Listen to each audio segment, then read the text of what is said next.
So I am taking a very simple example to begin with.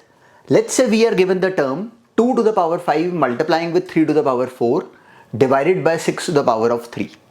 So we are told to simplify this expression. So instead of directly started solving it, can we see, and now this is the task, can we see that the 6 over here is actually 2 multiplied by 3 to the power 3 actually. So now we know that we have just learned that a multiplied by b to the power m, ab to the power m is same as a to the power m multiplied by b to the power m.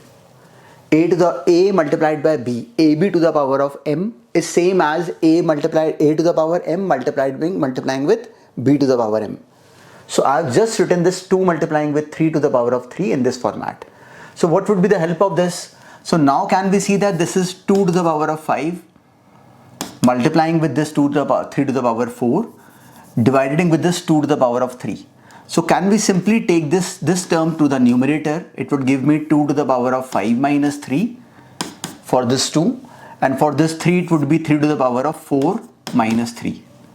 So this gives me 2 to the power of 2 multiplying with 3 to the power of 1. Now 2 to the power of 2 actually means what? This is 2 with multiplying with 2, that is 4. Multiplying with this 3 gives me the final answer as 12. This is the complete simplification of this expression. So this was just the first example to make you understand the process. Now solve the next one of a similar kind by yourself first. So just solve this one. So this was the question with exactly the same task. We were given the term 10 to the power of 3 multiplying with this 2 to the power minus 1. So the first basic understanding was this, that can we directly interpret that this 10 was actually 2 multiplying with 5. So I can simply write this 10 as 2 multiplying with 5 to the power 3 because my task was to actually simplify this expression.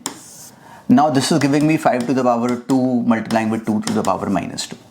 So now this expression ab to the power of n is same as a to the power n multiplying with b to the power n multiplying with 2 to the power of minus 1 whole divided by 5 to the power 2 with 2 to the power minus 2.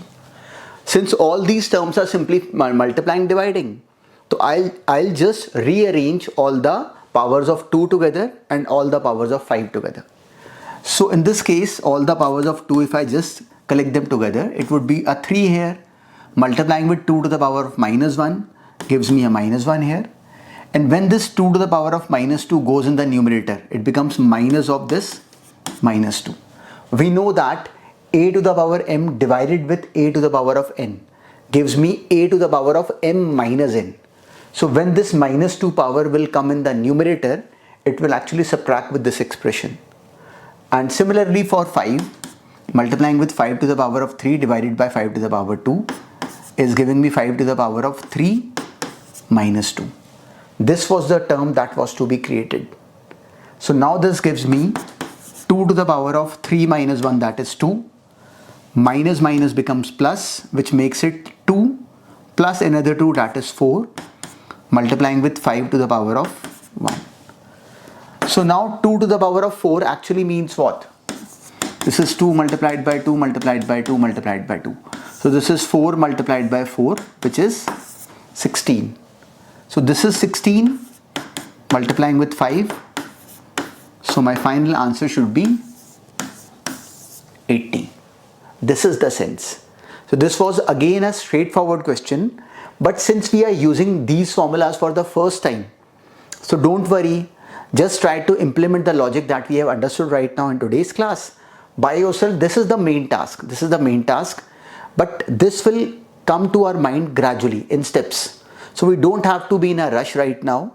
Just try to understand these formulas, what we have done in today's class, and then as and when class will progress, this class and the next class, these will start coming to you very straightforward. Now solve the next one. So this was the term given, and in a similar manner we could have seen that this first term was simply 5 to the power of minus 6. this second term was actually this 25. We can see that this was 5 multiplying with 5. So this was actually 5 square. So 5 square to the power of 2. And this denominator was simply 5 to the power of minus 2. So this was the expression. So this gives me 5 to the power minus 6 multiplying with 5 to the power of 4 dividing with 5 to the power of minus 2. So this was the term after the basic simplification. Now we are just going to simply add and subtract these powers. So we are getting 5 to the power of minus 6. Both these are multiplying, so these two powers will add. And since this 5 to the power minus 2 is dividing, so this term will come in the numerator and this power will subtract. So this is minus of what? Minus 2. So this gives me finally 5 to the power minus 6 plus 4, that is minus 2. And this minus 2 becomes plus 2, which is 5 to the power of 0, and that is 1. So my final answer of this expression was 1. This was the task. So again, this was a simple question and it made us actually apply the next logic which we have seen, but we were applying for the first time. That is, any number to the power of 0 is actually 1. So this is the entry in this topic now. So in today's class, we have just understood the basic laws and we have started applying them in very straightforward questions. So in the next class, we are going to take the story forward to the next level. So just revise everything that we have done today and let's meet in the next class now. So take care, bye, all the best.